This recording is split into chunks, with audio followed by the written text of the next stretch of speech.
On today's Locked On Jayhawks, we're previewing the tight end position group for KU. Is it as deep as it has ever been for the Jayhawks? How dominant can this position be for KU here in 2023? You are Locked On Jayhawks, your daily podcast on the Kansas Jayhawks, part of the Locked On Podcast Network, your team every day.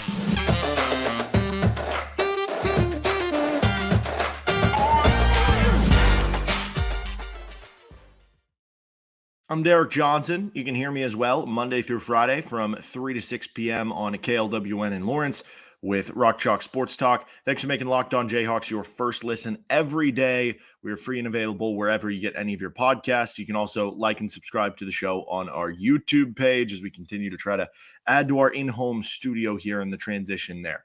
We're going to talk KU tight end group here today, previewing the group. Is it as deep as it has ever been for KU? Players to watch, future players to watch, all that sort of thing on this episode of the show, which is brought to you by Birddogs. Go to birddogs.com/lockedoncollege or enter promo code LockedOnCollege for a free white tech hat, like I'm wearing right now. With any purchase, you won't want to take your Bird Dogs off. We promise you that.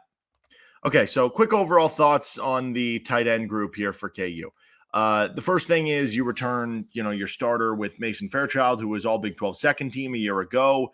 He is someone who is being expected to be, and once again, a consistent and a big threat for this team as both a blocker and a pass catcher.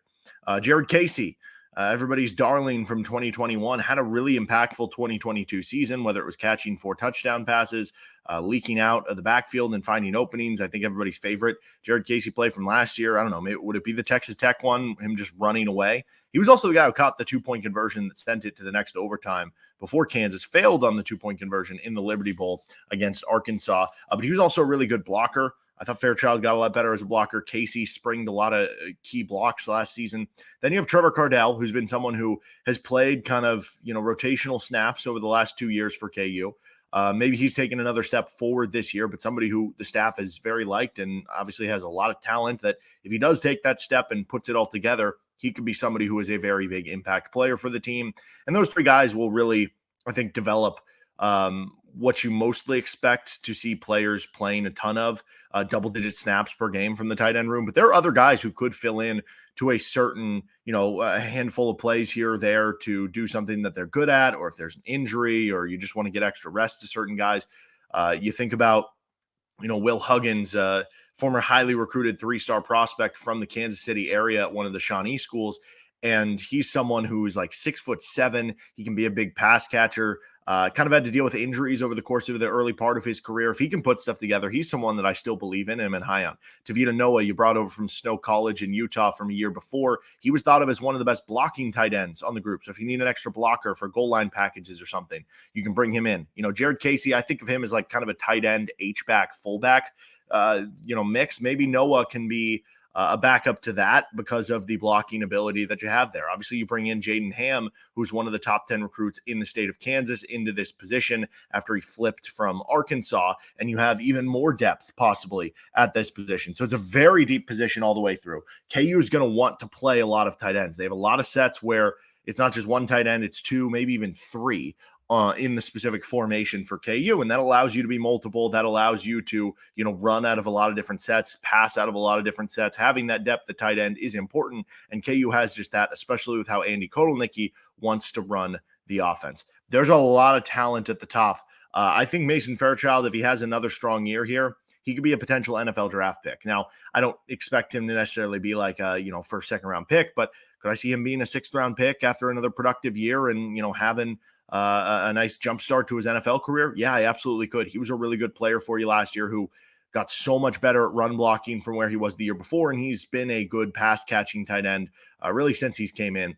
Jared Casey is your folk hero. It sounds like Trevor Kardell is kind of breaking out over the course of camp, which makes it very interesting for trying to figure out how are they going to divvy up the snaps of these players. Typically, Fairchild got your most snaps of the players. Casey would get kind of game to game, somewhere between 25 to 40 snaps, depending on the style you were trying to play that game, depending on how it was going. With Kardell, there were some games where it was maybe 9, 10, 15 snaps, somewhere in that range. Do you shave a couple off Fairchild? Do you shave a couple off Casey? Does Kardell usurp Casey? I don't know. That becomes an interesting question. I do think all of them will play to a certain regard. And, when you look at it, like, is this as deep as the position has ever been for Kansas? Certainly since I can think of covering KU. I can't speak to, if you go back to like a year in the 1970s or 1980s, about how deep a position group was with, tight ends. How was the third string back on the 1982 team? I don't know. Since I have been watching, covering KU, whatever, decade plus now, this is the best group I can remember. There have been other good tight ends that have come through the program for KU, whether you think of Jim A. Mundine, who was a really good pass catcher. Ben Johnson was a solid overall tight end. Jay Sternberger was here for a bit before he transferred, and he made more of his name at Texas A&M and then eventually into the NFL. But you've had some good tight ends be able to come through here at KU. You look at any of these guys, though, and I mean, I even go, you go down to Trevor Kardell. If he is end up being the third tight end, or Jared Casey or whoever, like, that guy is probably good enough to be maybe your best tight end on a lot of different past rosters. And then you go even deeper than that. I remain a gigantic Will Huggins stan that, like, at some point that's going to work out. 6'7" with, receiver fluidity and catching the football. If you can continue to add to the run blocking game of this becomes a more dominant thing, because 2021, the tight ends did struggle. You look at the Pro Football Focus numbers, they struggled in run blocking, which is a problem for a team that wanted to use them a lot in run blocking. Last year, you think of all the key blocks that Jared Casey was in on. You see a big run. Typically, Jared Casey was springing the kind of final block to make it all possible, the final piece of the puzzle there. Mason Fairchild got so much better at it, as I've mentioned already twice now. Trevor Kardell even got better at it from last year. If they can go up another level from being, they were good run blockers last year, what if they can become great run blockers and this unit gets even better from where it was a season ago? But that's the beauty of it. You have a lot of balance in this tight end group because all those guys can catch passes. Jared Casey has some of the best hands on the team. Mason Fairchild, that one pass where it just floated over his shoulder from Jalen Daniels and he just happened to catch it, like, that showed you the level of concentration and hands that he has. Yet I think the one-handed catch was in South Dakota in 2021. Trevor Kardell has been someone who has been known for his receiving ability and athleticism, obviously a former two-way player with baseball too. So, like, you kind of have a little bit of everything from this tight end group. You have the depth, you have the future talent, you have the current talent, you have possible pro talent even in probably Fairchild and Kardell. Casey, maybe he profiles more to being like fullback at the NFL level if he can make it that far. It's just a very talented group and one that is going to be critical on the offense because of how much you move them. So without a doubt for me, this is probably, this year of Mason Fairchild, like, he was already all Big 12 second team last year, and you get him back for another year, hypothetically a year better too. He's probably the best tight end you've had over the last decade plus.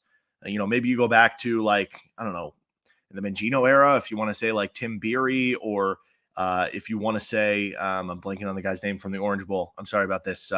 Hit him up in the comments, who ended up being an NFL draft pick at tight end. I apologize. Probably since then, this is your best starting tight end. You feel great that this is probably your best second string tight end, third string tight end, fourth string tight end, fifth string tight end. So I think that'll have a big impact on the offense with how much you use them, especially your offensive coordinator is the tight ends coach. Other names to keep an eye on outside of those top three: Mason Fairchild, Jared Casey, Trevor Kardell, because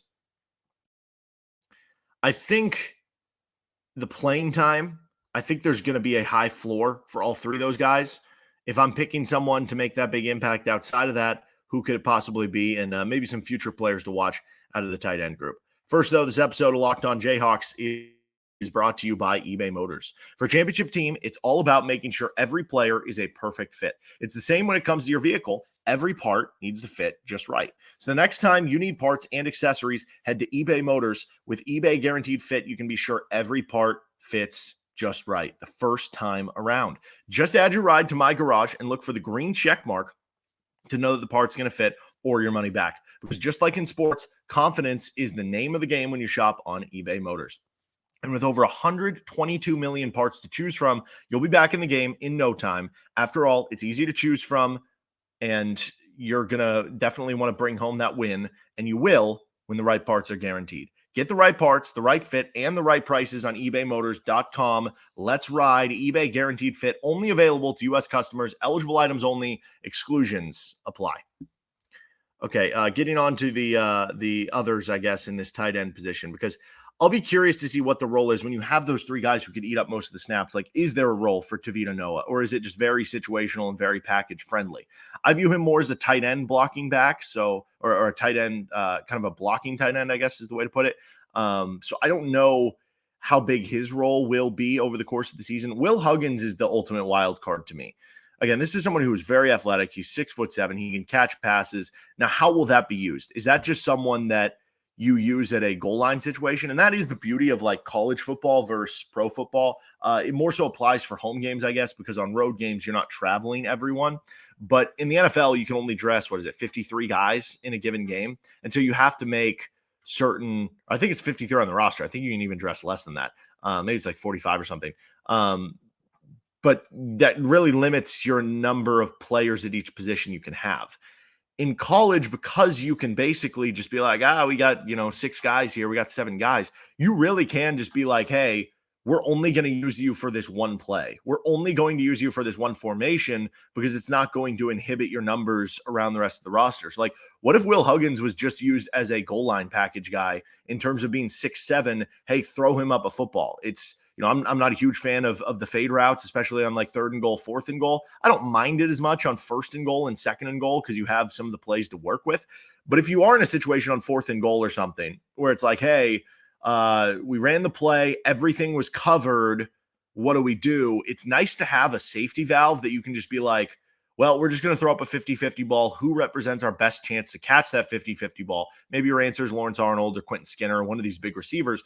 But maybe it's Will Huggins at 6'7" as a tight end. And so just having that ability, I think, is going to be really important. And I really like Will Huggins, what he could bring to the lineup. I don't necessarily know that we're going to see a ton of it this year just because those guys are, I don't know, it's so firmly implanted with where Fairchild, Casey, and Kardell are at this point that it'd be hard to pick someone else to get enough playing time to even hit that level to where they'd be, having a breakout season. So I don't think it's very likely at that point, but I do think there is a certain role for both those guys.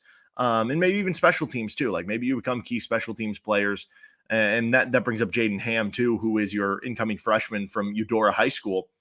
Maybe he can be someone who kind of sticks out for you in this first year. Now, I don't expect that to happen. And I'll be interested to see if they redshirt anyone in this group.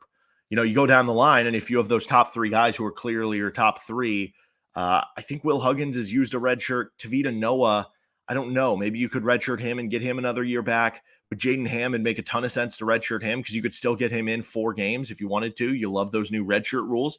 And then you could have him still for your possibly, 4 years of the future. Because when you think ahead to 2024, well, Mason Fairchild would have been graduated, and then Trevor Kardell and Jared Casey will be seniors by then.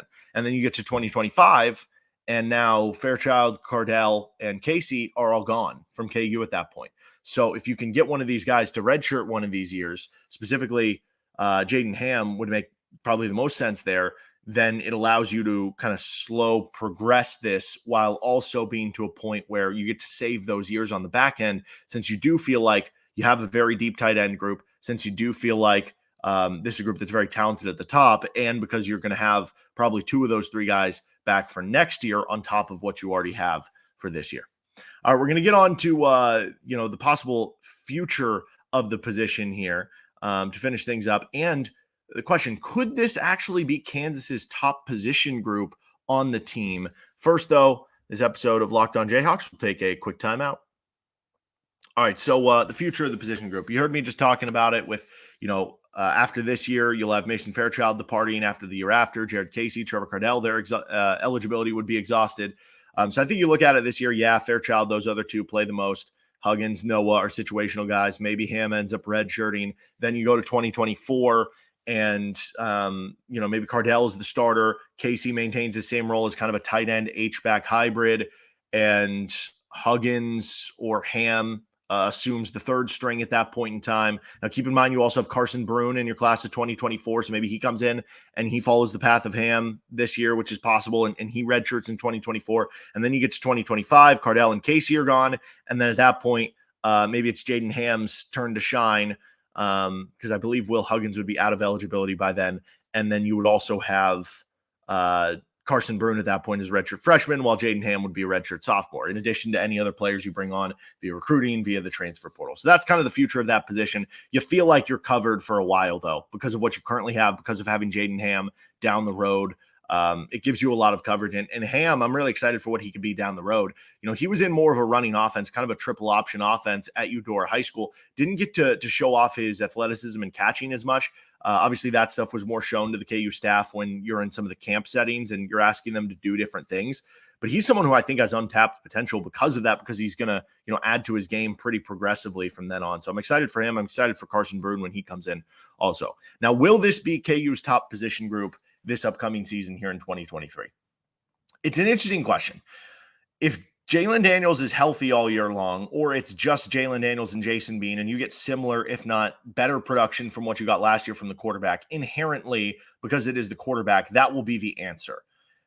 You could also say, though, there are more questions about the depth, like third string on with the quarterback position than with tight end. The star power, let alone of Jalen Daniels, probably makes you pick that one.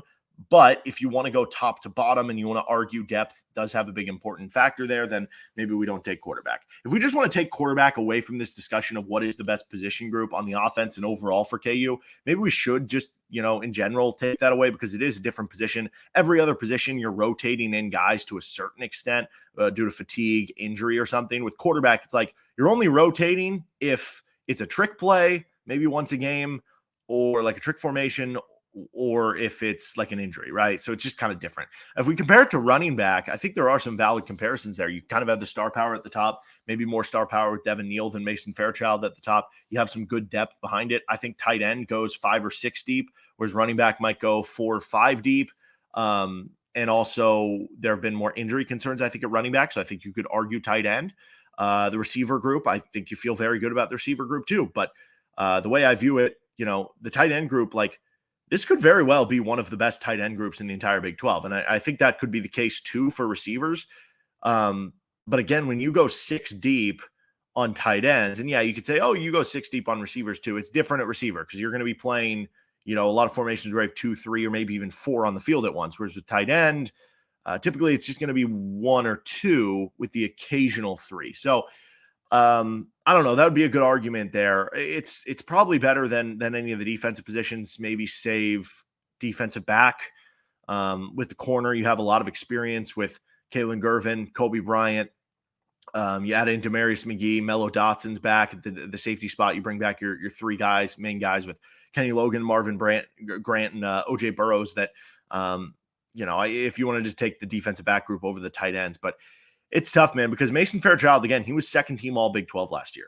So if you're just starting at the top and comparing it to any other positions across the KU has, you have to start there and be like, well, if you at the top are second team all Big 12 or just all Big 12 worthy, then that gets you a match there. And we know this group is deep, about 5 or 6 deep. Maybe that's the best way to put it. I don't know that this is KU's best position group, but it might just be their deepest. It might just be the one that they have the most depth and ability to overcome injury or fatigue over the course of the season. Obviously, you still don't want that because there still is going to be a drop-off from, Trevor Kardell or Mason Fairchild to your guys who are 4th or 5th string. It's not like there is no drop-off there, but the drop-off is probably a little bit smaller in this position group than it is maybe at running back or, from the 4th to 5th string or 5th to 6th string then, or a quarterback from 2nd to 3rd string or something like that. And Andy Kotelnicki sure has kept the cupboards full for KU at the tight end position. All right, we're going to get to more positional previews coming up later next week on Locked On Jayhawks. Get to the offensive line, some of the defensive line questions too. We also are going to get to it's been 1 week since KU in Puerto Rico next Monday, where we'll have some overall takeaways from the trip with a week out, maybe some overreactions to what we saw on the trip. So you're not going to want to miss either of those shows. I will be out of town this weekend and next Monday and Tuesday. So I'm going to try to schedule that episode kind of ahead of time. And then we'll be back probably after that on Wednesday. So stick around for those shows. You can hit me up on Twitter if there's anything you want to talk about, any questions you have, at D Johnson Radio. You can also find our show anywhere you get any of your podcasts, and you can like and subscribe to our show on our YouTube page. Please give us a positive review If you give the thumbs up, real easy on YouTube, or if you do listen on the audio side with the podcast, if your platform does allow you to leave a review, give us a positive review. It's very helpful on our end of things. And thanks again. Have a good rest of your weekend. Have a good rest of your day, and see you next time with Locked On Jayhawks. Later.